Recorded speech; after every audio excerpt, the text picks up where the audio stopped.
الحمد لله رب العالمين،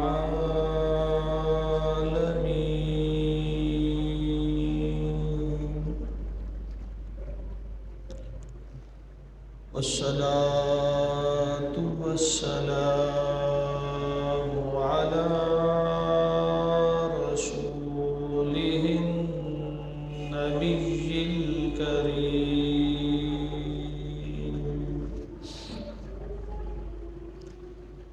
وعلى آله وأصحابه أجمعين. أما بعد، فأعوذ بالله من الشيطان الرجيم. بسم الله الرحمن الرحيم. ألا تشركوا به شيئا وبالوالدين إحسانا. وقال النبي صلى الله عليه وسلم: لا تشرك بالله شيئا إن قتلت أو حرقت. وقال النبي صلى الله عليه وسلم: رضا الله في رضا الوالدين، وسخط الله في سخط الوالدين. صدق الله ورسوله النبي الكريم.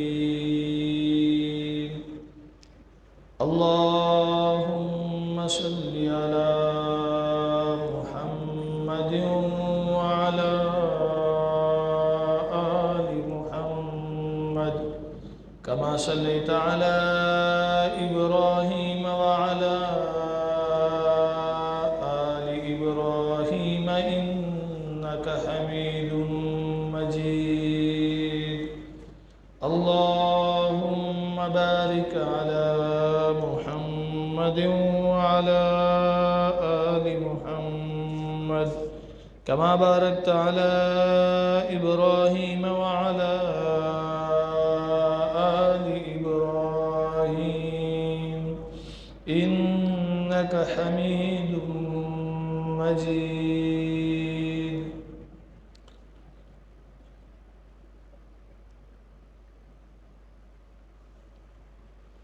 انتہائی واجب الاحترام، قابل صد تکریم و تعظیم سامعین گرامی قدر اور سماعت فرمانے والی اسلامی ماؤں، بہنوں، بیٹیوں، گزشتہ جمعۃ المبارک کے خطبہ میں یہ عرض کیا تھا کہ اس آیت کریمہ کا جز ثانی بیان کرتا ہوں، جز اول اگلے جمعے عرض کروں گا۔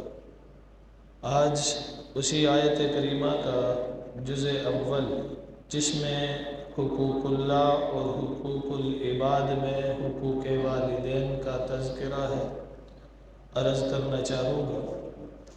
خالق کائنات نے قرآن مقدس میں جہاں حقوق کی بات کی، سب سے پہلے حقوق اللہ کا تذکرہ کیا، اور پھر حقوق العباد میں سب سے پہلے والدین کا ذکر کیا۔ حقوق اللہ، اللہ تعالیٰ کے حقوق ہیں، اور اللہ تعالیٰ کے حقوق کیا ہیں؟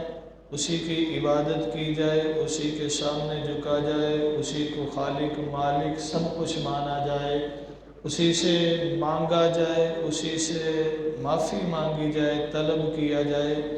انسان کا کلی تعلق خالق سے، اللہ سے ہو، یہ حقوق اللہ کا پہلا تقاضا ہے۔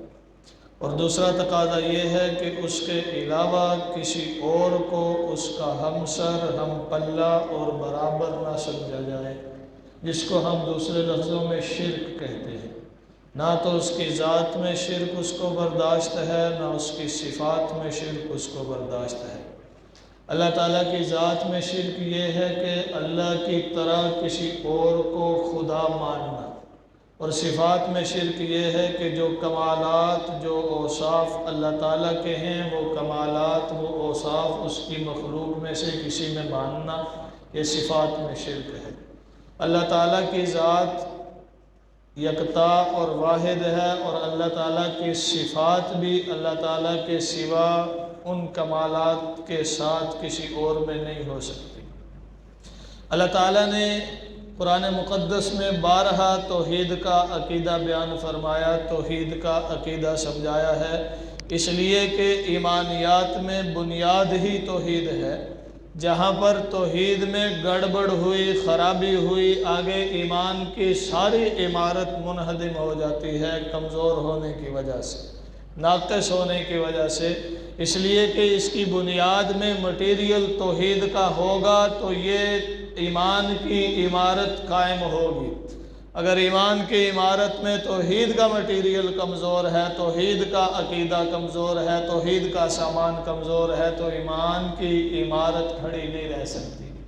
اس لیے توحید سب سے پہلے بیان کی گئی، فرمایا اللہ تشرکوا بہ شیئا، اللہ کے ساتھ کسی چیز کو شریک نہ ٹھہراؤ، اللہ کے ہم پلہ کسی شے کو نہ ٹھہراؤ، اللہ کے برابر کسی چیز کو نہ بناؤ۔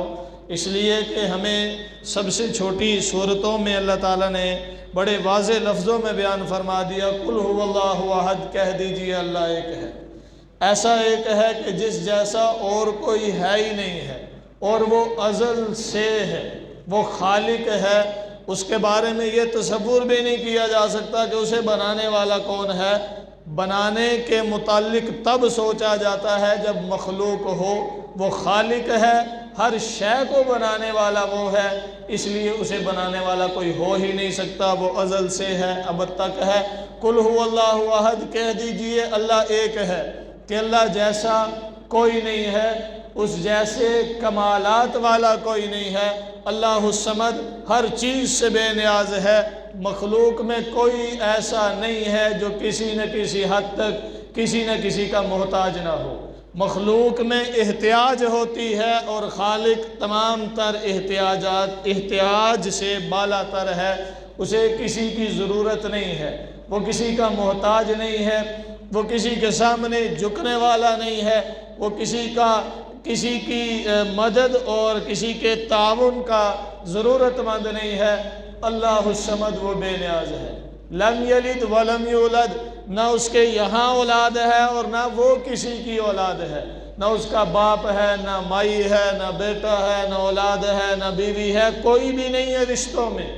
اس لیے کہ رشتے کہیں نہ کہیں جا کر ہم پلہ ہوتے ہیں، اور اس کے ہم پلہ کوئی ہے ہی نہیں ہے۔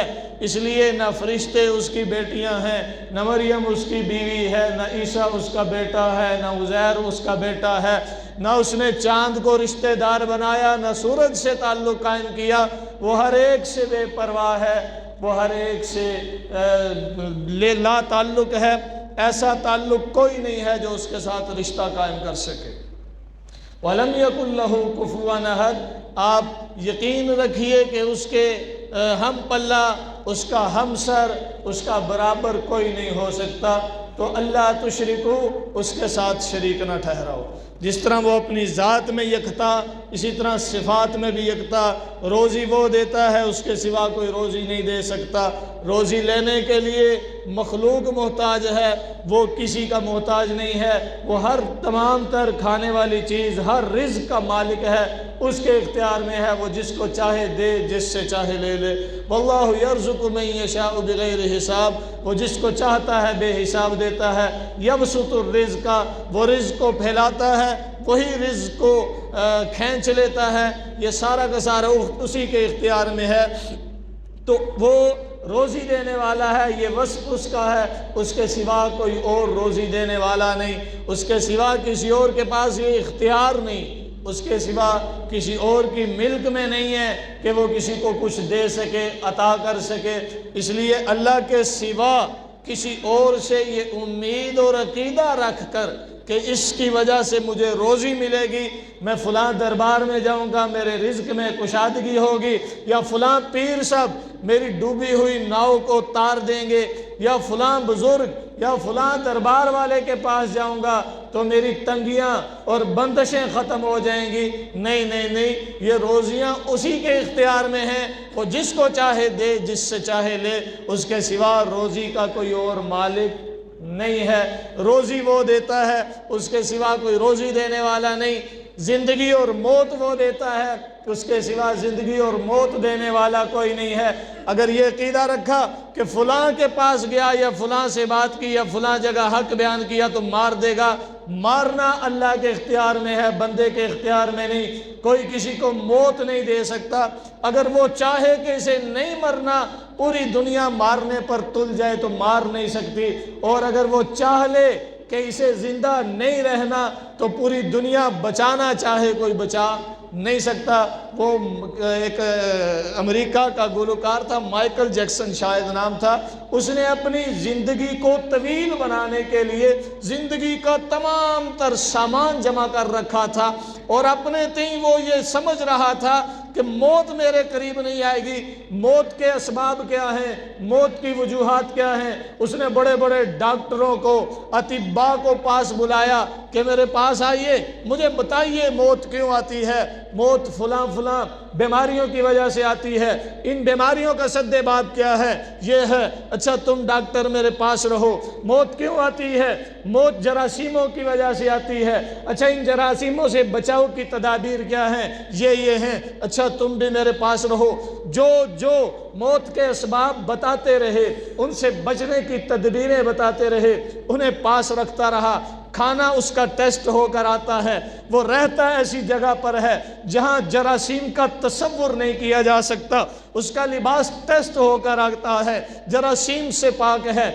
پینے کو کچھ آتا ہے، ٹیسٹ ہو کر آتا ہے، جراثیم سے پاک ہے، لیکن عین شباب میں، جوانی کی حالت میں، تمام تر تحفظات کے باوجود، ڈاکٹروں کی، اطباء کی تدابیر کے باوجود، موت نے اسے بھی اچک لیا، اس لیے کہ وہ نہیں چاہتا تھا یہ رہے، اور دنیا کے اطباء اور ڈاکٹر اسے بچانے پہ لگے ہوئے ہیں، لیکن جب وہ چاہے کہ یہ بچنا نہیں چاہیے تو کوئی بچا نہیں سکتا، اور اگر وہ چاہ لے کہ یہ مرنا نہیں چاہیے تو کوئی مار نہیں سکتا۔ موت اور حیات اس کے قبضہ میں ہے، کوئی کسی کو موت نہیں دے سکتا، کوئی کسی کو زندگی نہیں دے سکتا۔ یَهَبُ لِمَن یَشَاءُ إِنَاثًا وَيَهَبُ لِمَن یَشَاءُ الذُّکُورَ، بیٹے دیتا ہے وہ دیتا ہے، بیٹیاں دیتا ہے وہ دیتا ہے، یہ اس کے اختیار میں ہے۔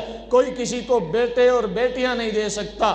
اولاد دینا اس کی مرضی پر منحصر ہے، اس کی منشا کے ساتھ ہے، وہ جس کو چاہے اولاد دے، جس سے چاہے اولاد لے لے، کوئی اور اولاد دے نہیں سکتا۔ جتنے مرضی درباروں پہ جا کے ماتھے ٹیکتے رہیں، جتنی مرضی منتیں مانگتے رہیں، جتنی مرضی حاجتیں مانگتے رہیں، یاد رکھنا یہ تو خود اللہ کے محتاج ہیں، بھلا یہ تمہیں کیسے اولاد دے سکتے ہیں؟ کوئی کیسے بیٹا دے سکتا ہے؟ کوئی کیسے بیٹی دے سکتا ہے؟ جب اللہ نے واضح فرما دیا یَهَبُ لِمَن یَشَاءُ إِنَاثًا، وہ جس کو چاہتا ہے بیٹیاں دیتا ہے، وَيَهَبُ لِمَن یَشَاءُ الذُّکُورَ، وہ جس کو چاہتا ہے بیٹے دیتا ہے۔ تو یہ بیٹے بیٹیاں دینا اللہ کا وصف ہے، اللہ کے سوا کسی اور کا نہیں ہے۔ اسی طرح بیماری اور شفا دینا یہ اللہ کی مرضی سے ہے، وہ جس کو چاہتا ہے صحت دیتا ہے، جس کو چاہتا ہے بیماری دیتا ہے، وہ جس کو چاہتا ہے توانائی بخشتا ہے، جس کو چاہتا ہے کمزوری دیتا ہے، وہ شفا دینے والا ہے، وہ بیماریاں دینے والا ہے، بیماریاں بھی اس کی طرف سے، شفائیں بھی اس کی طرف سے۔ اللہ کے سوا کوئی کسی کو بیمار نہیں کر سکتا، اللہ کے سوا کوئی کسی کو صحت نہیں دے سکتا، تندرستی نہیں دے سکتا۔ یہ اللہ کا کمال ہے، یہ اللہ کا وصف ہے۔ اس کا در چھوڑ کر کہیں اور جا کر صحت تلاش کرتے رہیں، صحت نہیں مل سکتی، اس لیے کہ جب تک وہ نہ چاہے کوئی اور کسی کو صحت نہیں دے سکتا۔ جس طرح وہ سنتا ہے کوئی اور سن نہیں سکتا، وہ ایسا سننے والا ہے، وہ ایسا سمیع ہے کہ تاریک رات میں تاریک رات میں، تاریک کالے سیاہ پتھر پر نہیں بلکہ پتھر کے اندر گہرائی میں جو چیونٹی کے چلنے کی آواز ہوتی ہے وہ اسے بھی سنتا ہے۔ ہمارے تو کانوں کے پاس آ کر کوئی چیخے تو ہمیں بعض دفعہ سنائی نہیں دیتا، اور سامنے بیٹھا ہوا کیا بولتا ہے ہمیں معلوم نہیں پڑتا، لیکن وہ تاریک رات میں کالی سیاہ چونٹی کالے پتھر کے اندر درمیان میں کہیں چل رہی ہو، اس کے چلنے کی آواز وہ سنتا ہے۔ تو جیسا وہ سنتا ہے ویسا کوئی اور سن نہیں سکتا، وہ جیسا دیکھتا ہے ویسا کوئی دیکھ نہیں سکتا، وہ بصیر ہے، ایسا دیکھنے والا ہے کہ 7 پردوں کے پیچھے اگر کوئی حرکت کرتا ہے، درخت کا پتا بھی ٹوٹ کر کے زمین پر گرتا ہے، وہ اسے بھی دیکھ رہا ہوتا ہے، وہ اس چیونٹی کو بھی دیکھ رہا ہے جو چل رہی ہے، وہ تمام تر حرکات کو بیک وقت دیکھ سکتا ہے۔ ایک انسان سامنے دیکھتا ہے، سامنے بھی صرف اتنی چیز کا احاطہ کرتا ہے جتنی اس کی نظر میں آتی ہے، نظر محدود ہوتی ہے، لیکن اللہ تعالیٰ ہر وقت کائنات کی ہر چیز کو بیک وقت دیکھ سکتا ہے۔ اللہ ہمیں بھی دیکھ رہا ہے، اللہ دوسرے شہر میں بیٹھے ہوں کو بھی دیکھ رہا ہے، اللہ سطح زمین پر موجود لوگوں کو بھی دیکھ رہا ہے، زمین کے اندر لوگوں کو بھی دیکھ رہا ہے، وہ فضا میں دیکھ رہا ہے، آسمان کی بلندیوں پر دیکھ رہا ہے، 7 آسمانوں پر فرشتوں کی حرکات کو دیکھ رہا ہے۔ تو جیسا اللہ دیکھتا ہے ویسا کوئی اور نہیں دیکھ سکتا۔ اللہ ہر وقت، ہر جگہ، ہر گھڑی موجود ہے، اور یہ اللہ کا کمال ہے، اللہ کے سوا کسی بشر کا کمال نہیں ہے۔ تو جیسے اللہ ہر وقت، ہر جگہ، ہر کسی کو دیکھ رہا ہے، ہر وقت، ہر جگہ پر موجود ہے، ویسا کوئی ہو نہیں سکتا۔ تو میں نے شروع میں عرض کیا توحید کیا ہے؟ اللہ کو اس کی ذات میں یکتا ماننا کہ اللہ کے سوا کوئی اور نہیں ہے، نہ بیٹا ہے، نہ بیٹی ہے، نہ خدا ہے، نہ خدائی منصب پر کوئی فائز ہو سکتا ہے۔ وَلَمْ يَكُنْ لَهُ كُفُوًا أَحَدٌ، کوئی بھی اس کا ہمسر ہے ہی نہیں ہے۔ اللہ کی صفات میں بھی وہ یکتا ہے، اس کے سوا کوئی نہیں ہے، اس کے سوا کوئی نہیں ہے۔ جیسی صفات کا وہ مالک ہے ویسی صفات کسی میں ہو ہی نہیں سکتی۔ جیسا اللہ دینے والا ہے کوئی دے نہیں سکتا، جیسا اللہ دیکھنے والا ہے کوئی دیکھ نہیں سکتا، جیسا اللہ سننے والا ہے کوئی سن نہیں سکتا، جیسا اللہ موجود ہے ویسا کوئی موجود ہو نہیں سکتا، جیسے اللہ مشکلیں ٹالنے والا ہے کوئی ٹال نہیں سکتا، جیسے اللہ اولاد دینے والا ہے کوئی دے نہیں سکتا۔ تو یہ صفات اللہ کی ہیں، اگر کسی اور کو ان صفات کا مالک مانا اس نے بھی شرک کیا۔ اور اللہ فرماتے ہیں میرے حقوق ادا کرو، میرے حقوق ادا کرو، اللہ تشرکو بہ شیئا، اللہ کے ساتھ شریک نہ بناؤ۔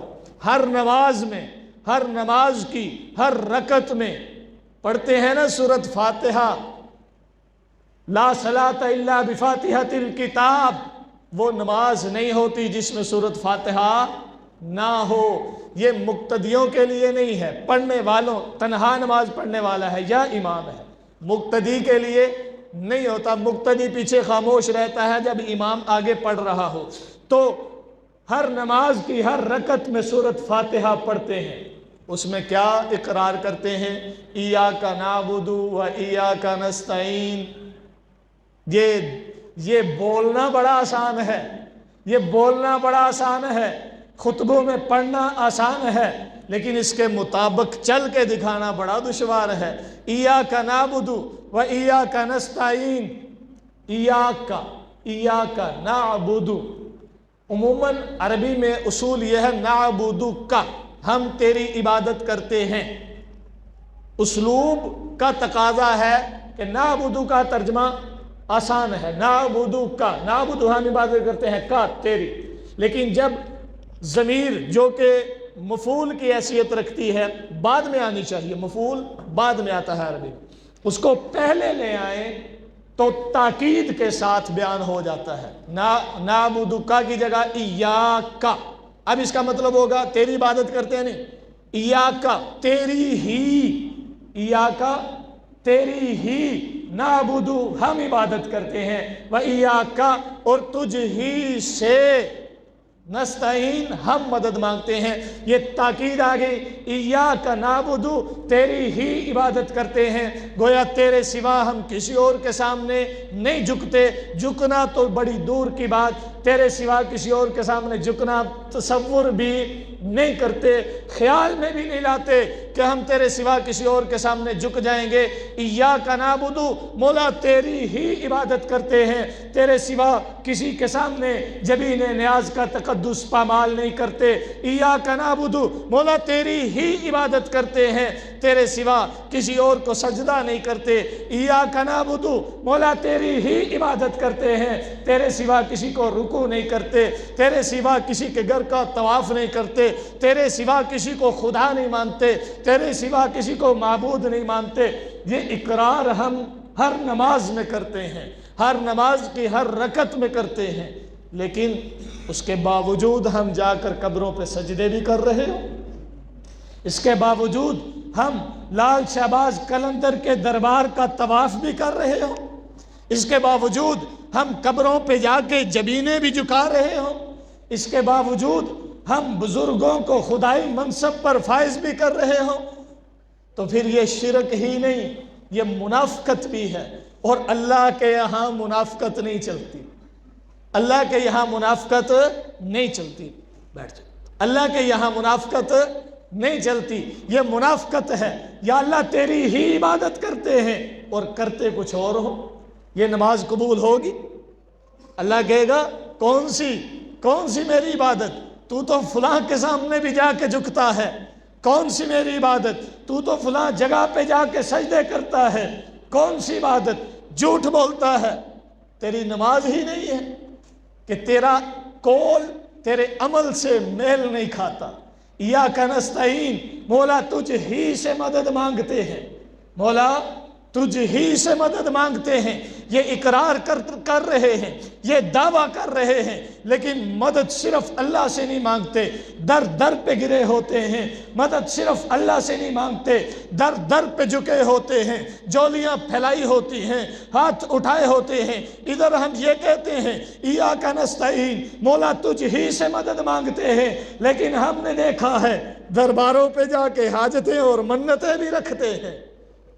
تو ایسے اللہ کے سوا دوسروں کے در پہ جھکنے والے، دوسروں سے مانگنے والے، یا علی مدد کے نعرے لگانے والے، یا رسول اللہ مدد کے نعرے لگانے والے، بتائیں ذرا ایاک نستعین پر عمل ہو رہا ہے؟ ایاک نستعین تجھ ہی سے مدد مانگتے ہیں، اور جب یا رسول اللہ مدد کہیں تو یہ اللہ کی نفی ہو گئی کہ نہیں ہوئی؟ رسول اللہ سے محبت ہے، لیکن مدد کرنا کس کا کام ہے؟ وَمَن نَّصْرُ إِلَّا مِنْ عِنْدِ اللَّهِ، اللہ قرآن میں فرماتے ہیں وَمَن نَّصْرُ إِلَّا مِنْ عِنْدِ اللَّهِ، وَمَن نَّصْرُ إِلَّا مِنْ عِنْدِ اللَّهِ، اللہ کے سوا کوئی مددگار نہیں ہے۔ قرآن سے بڑھ کر سچی کتاب تو کوئی نہیں نا۔ اور یہ قرآن کس نے دیا؟ صاحب قرآن نے دیا، رسول اللہ صلی اللہ علیہ وسلم نے دیا ہے نا۔ یہ تعلیمات انہی کی ہے نا۔ کیا حضور نے کبھی سکھایا مجھ سے مدد مانگنا؟ کیا حضرت علی نے کبھی یہ تعلیم دی مجھ سے مدد مانگنا؟ ارے وہ تو بڑی شخصیات تھیں، وہ تو اللہ اور اس کے رسول کے فرمان سے ذرا بھی آگے پیچھے نہیں ہو سکتے تھے۔ حضرت علی حجویری رحمۃ اللہ تعالی علیہ، جن کو داتا صاحب کہتے ہیں، جن کے دربار پہ جا کر قبر پہ سجدے کر رہے ہوتے ہیں، جن سے حاجتیں مانگ رہے ہوتے ہیں، جن سے منتیں مانگ رہے ہوتے ہیں، جن کو مشکل کشا سمجھ رہے ہوتے ہیں، انہی کو پڑھ لو یار، حضرت علی حجویری کو ہی پڑھ لو، انہی کی کتاب ہے کشف المحجوب، ذرا اٹھا کر تو دیکھو کیسا توحید کا سبق دیتے ہیں۔ انہوں نے نہیں کبھی کہا مجھ سے مانگنا، انہوں نے کبھی کہا میرے پاس آنا، وہ تو کہتے ہیں اللہ کو چھوڑ کر کسی اور کے در پہ گیا، شرک کیا، ایمان سے فارغ، ان کی تو یہ تعلیم ہے۔ تو رسول اللہ یہ تعلیم کیسے دے سکتے ہیں؟ حضرت علی یہ تعلیم کیسے دے سکتے ہیں؟ اللہ فرماتے وَمَن نَّصْرُ إِلَّا مِنْ عِنْدِ اللَّهِ، کوئی مدد نہیں، وَمَن نَّصْرُ کوئی مدد نہیں، إِلَّا مِنْ عِنْدِ اللَّهِ سوائے اللہ کی طرف سے۔ جیسے ہم کرتے ہیں نا لا الہ الا اللہ، ایمان لانے کے لیے کلمہ پڑھتے ہیں، اس کا پہلا جز کیا ہے؟ لا الہ الا اللہ، کوئی معبود نہیں الا اللہ سوائے اللہ کے۔ اسی طرح ومن نصر، کوئی مدد نہیں الا من عند اللہ سوائے اللہ کے، تو اللہ کے سوا کوئی مددگار ہو ہی نہیں سکتا۔ اگر کسی کے در پہ جا کے جھکے ہیں، کسی کے سامنے دامن پھیلاتے ہیں، کسی کے سامنے ہاتھ اٹھاتے ہیں، تو یاد رکھنا یہ شرک بھی کر رہے ہیں اور ملنا بھی کچھ نہیں۔ گناہ بھی وہاں کرے نا جہاں فائدہ ہو، تو عقل بھی مانتی ہے یار یہاں فائدہ ہو رہا ہے، روکا کیوں؟ اور جب اللہ کے در کو چھوڑ کر کسی اور سے مانگتے ہیں کچھ نہیں ملتا۔ وہ دینے پر قادر کیسے ہو سکتا ہے جو اٹھنے پر قادر نہیں؟ وہ تمہیں کیسے دے سکتا ہے جو اپنے آپ کو موت سے نہیں بچا سکا؟ وہ تمہیں کیسے دے سکتا ہے جو اپنے آپ کو زندہ نہیں رکھ سکا؟ وہ تمہیں کیسے بچا سکتا ہے جو خود اٹھ کر قبر تک نہیں جا سکا؟ تو جو خود محتاج ہے دوسروں کا کہ اسے چارپائی پہ اٹھا کر لے جاتے ہیں، اسے قبر کے اندر لٹاتے ہیں، اس کے اوپر مٹی ڈالتے ہیں، پھر اس کے لیے فاتحہ پڑھتے ہیں، تو چند مہینے سال گزرتے ہیں تو اسی کے سامنے جا کر ہاتھ پھیلانا شروع کر دیتے ہیں۔ کتنے بڑے بیوقوف ہیں، کتنے نادان ہیں، کتنی بڑی حماقت کرتے ہیں۔ تو فرمایا اللہ تشرکو، اللہ کے ساتھ شریک نہ ٹھہرانا، یعنی اللہ کی ذات میں بھی شریک نہ بنانا، اللہ کی صفات میں بھی شریک نہ بنانا۔ وہ ذات میں یکتا ہے، وہ صفات میں یکتا ہے، جس طرح کا وہ ہے کوئی اور ہے ہی نہیں، اور جو کمالات اس میں ہیں وہ کسی اور میں ہو ہی نہیں سکتے۔ تو اللہ کے سوا نہ کسی سے مانگنا، نہ کسی کے سامنے جھکنا، نہ کسی کو اللہ جیسا سمجھنا، نہ کسی کو اللہ کا ہمسر اور برابر ماننا۔ اللہ تشرکو بہ شیئا، اللہ کا شریک نہ بنانا، یہ عقیدہ توحید جزء ایمان ہے۔ میں پھر عرض کر رہا ہوں، توحید میں اگر کمزوری ہے، توحید میں اگر کمزوری ہے تو پوری کی پوری عمارت ایمان کی کمزور ہے، کسی وقت بھی گر سکتی ہے۔ اور جس کا عقیدہ توحید مضبوط ہے، جس کا عقیدہ توحید مضبوط ہے، اس کے ایمان کے تمام اجزاء محفوظ ہیں، اس لیے کہ توحید کی اساس پر جو کچھ بھی ہوگا وہ سلامت رہے گا۔ جب توحید کی اساس کمزور ہوگی تو اوپر جو پڑا ہوگا سارا نیچے گر جائے۔ عقیدہ توحید بیان کرنا یہ مسلک کی پہچان نہیں ہے، یہ یاد رکھنا۔ توحید کا عقیدہ گٹی میں ہم نے پایا، ممکن نہیں مٹانا نام و نشاں ہمارا۔ یہ وہ عقیدہ ہے جس سے ہم ذرہ برابر انحراف نہیں کر سکتے، پیچھے نہیں ہٹ سکتے۔ یہ وہاں حضور نے اس توحید کے عقیدے کا پرچار کیا تھا جہاں ہر طرف شرک کے نغمے گونج رہے تھے، شرک کے عمل نمایاں تھے، شرک ہی شرک تھا۔ بتوں سے مانگتے ہیں، بتوں کے سامنے حاجتے ہیں، بتوں کو خدا مان رکھا ہے، فرشتوں کو بیٹیاں بنا رکھا ہے، عزیر کو بیٹا ماننے والے تھے، عیسیٰ کو بیٹا ماننے والے تھے، مریم کو بیوی ماننے والے تھے۔ ان سب میں جب اللہ کے رسول صلی اللہ علیہ وسلم نے فرمایا نا قولوا لا الہ الا اللہ تفلحون، قولوا لا الہ الا اللہ تفلحون، ہم مدنی زندگی کا ذکر کرتے ہیں اس لیے کہ اعمال سارے کے سارے مدینہ میں آئے ہیں۔ توجہ کرنا، ہم مدنی زندگی کا ذکر کرتے ہیں، مدینے والی سرکار بھی مانتے ہیں، اس لیے کہ حضور آج بھی وہاں محل استراحت ہے، آج بھی مدینے میں سو رہے ہیں۔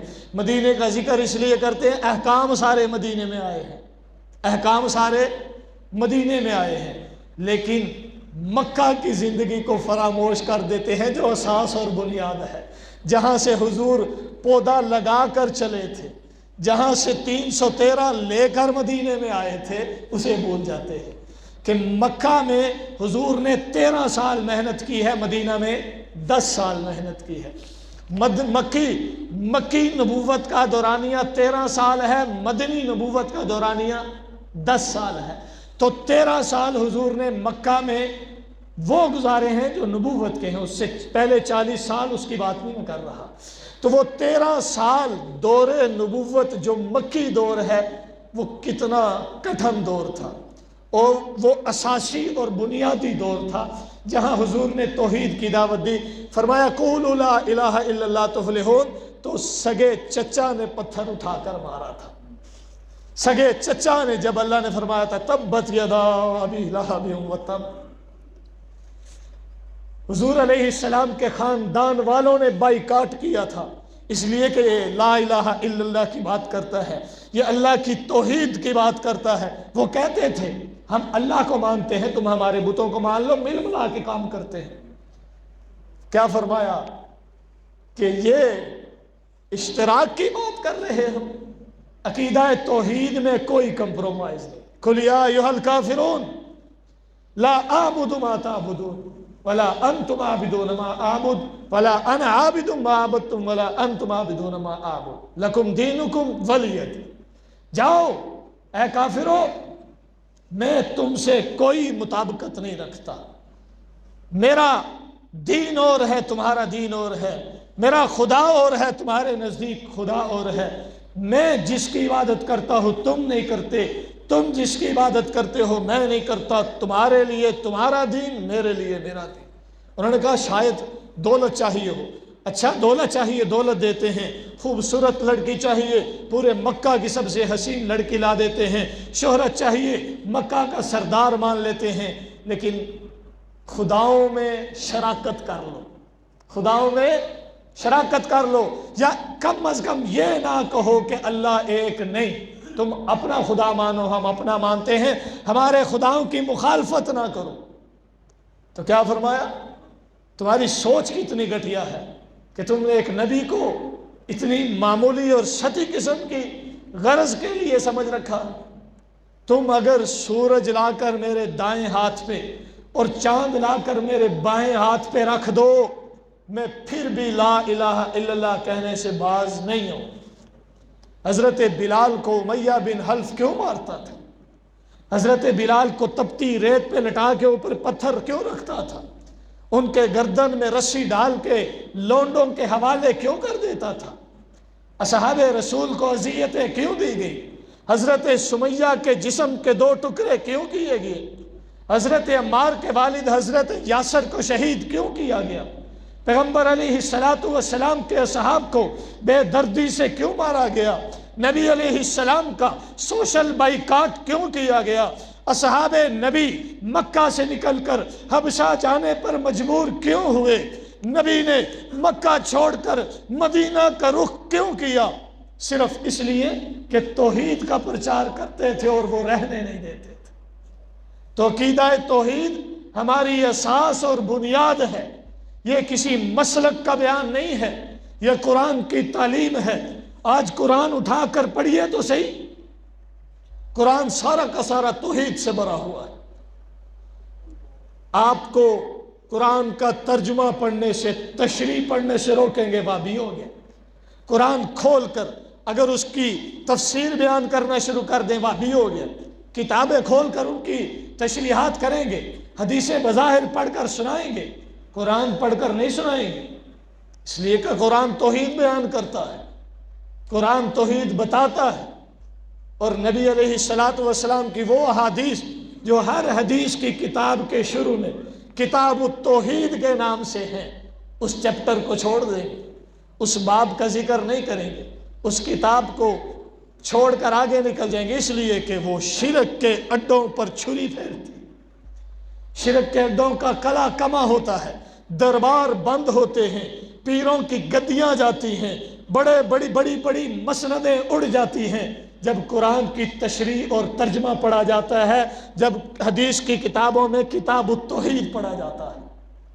ان کے شرک کے اڈے بند ہو جاتے ہیں، پیروں کے نذرانے بند ہو جاتے ہیں، منتیں چڑھاوے بند ہو جاتے ہیں۔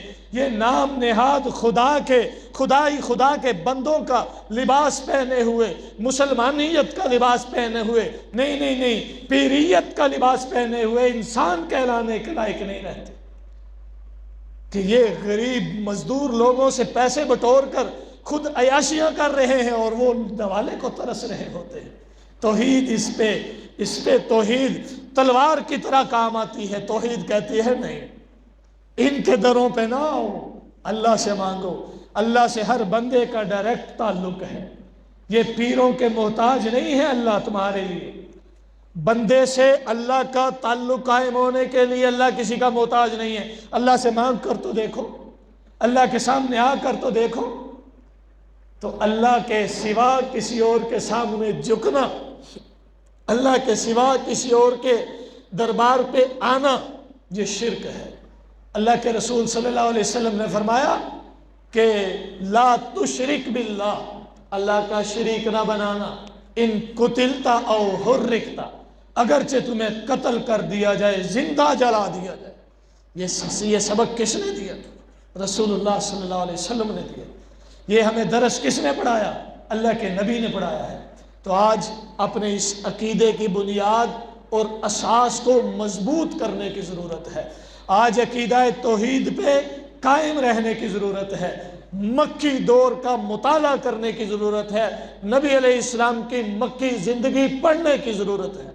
آئیے حضور علیہ السلام کی مکی سیرت کا مطالعہ کیجئے، آئیے قرآن کریم کا ترجمہ تفسیر کسی صاحب علم سے سیکھیے، آئیے نبی علیہ السلام کے فرامین جو ہمارے عقائد میں بنیادی عقیدہ ہے، عقیدہ توحید، اس حوالے سے کیا ہے ان کو جانیے اور اپنے اس عقیدے کو، اس اساس کو، ایمان کی اس بنیاد کو مضبوط کیجئے تاکہ کل کلا اللہ کے یہاں شرمندہ نہ ہونا پڑے۔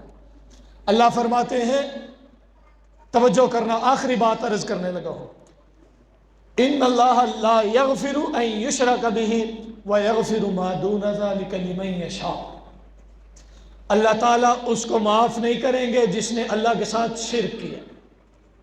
وَيَغْفِرُ مَا دُونَ ذَلِكَ لِمَن يَشَاءُ، اس کے سوا اللہ جسے چاہیں گے معاف کر دیں۔ اللہ جس گناہ کو چاہیں گے بندے کے معاف کر دیں گے۔ نماز نہیں پڑھی، معاف کیا جا سکتا ہے۔ روزہ نہیں رکھا، اللہ چاہے معاف کر سکتا ہے۔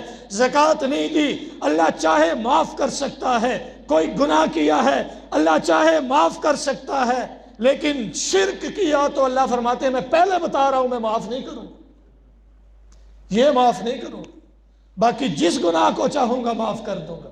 یہ اتنا بڑا گناہ، ان الشرک لظلم عظیم، قرآن میں جس کو سب سے بڑا گناہ کہا گیا ہے وہ شرک ہے۔ اللہ نے فرمایا ان الشرک لظلم عظیم، کہ شرک سب سے بڑا گناہ ہے۔